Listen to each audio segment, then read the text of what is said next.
আবহাওয়ার খবর জানতে চলে যাচ্ছি সহকর্মী ফারিহা সাজনীনের কাছে। ফারিহা, আজকের আবহাওয়া নিয়ে আপনার কাছে কি কি তথ্য আছে আমাদের বিস্তারিত জানান। ধন্যবাদ নির্জনা।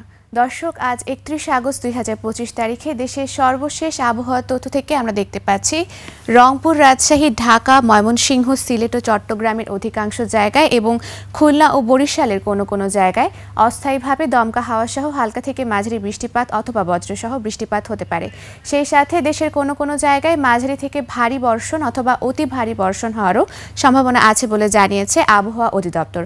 আজ সারা দেশের দিন ও রাতের তাপমাত্রা সামান্য বাড়তে পারে। গতকাল সৃষ্ট লঘুচাপটি বর্তমানে প্রশমিত হয়ে গিয়েছে, যার কারণে দেশের সমুদ্র বন্দর সমূহকে সতর্ক সংকেত নামিয়ে ফেলতে বলা হয়েছে। সেই সাথে দেশের মৌসুমী বায়ুর অক্ষের বর্ধিতাংশ ভারতের রাজস্থান, বিহার, উত্তরপ্রদেশ ও বাংলাদেশের মধ্যাঞ্চল হয়ে আসাম পর্যন্ত বিস্তৃত রয়েছে, যা বাংলাদেশের উপর মোটামুটি সক্রিয় এবং উত্তর বঙ্গোপসাগরে মাঝারি অবস্থায় রয়েছে এবং আগামী কিছুদিন বৃষ্টিপাতের প্রবণতা অব্যাহত থাকতে পারে।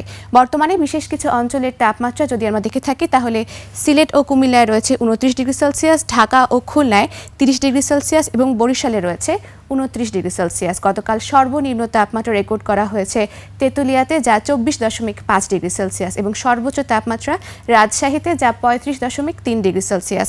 গত 24 ঘন্টায় ঢাকার সর্বোচ্চ তাপমাত্রা ছিল 32.4 ডিগ্রি সেলসিয়াস এবং সর্বনিম্ন তাপমাত্রা 27.8 ডিগ্রি সেলসিয়াস। আজ ঢাকার আকাশ আংশিক মেঘলা থাকতে পারে এবং দক্ষিণ অথবা দক্ষিণ পূর্ব দিক থেকে ঘন্টায় 10 থেকে 15 কিলোমিটার বেগে বাতাস প্রবাহিত হতে পারে। আজ সকাল 6টা অনুযায়ী ঢাকার বাতাসের আপেক্ষিক আর্দ্রতা নির্ণয় করা হচ্ছে 91%। সেই সাথে আজ ঢাকায় হালকা বৃষ্টিপাত হওয়ার সম্ভাবনা আছে। আজ সূর্যোদয় হয়েছে ভোর 5:40 এবং সূর্যাস্ত হবে সন্ধ্যা 6:19।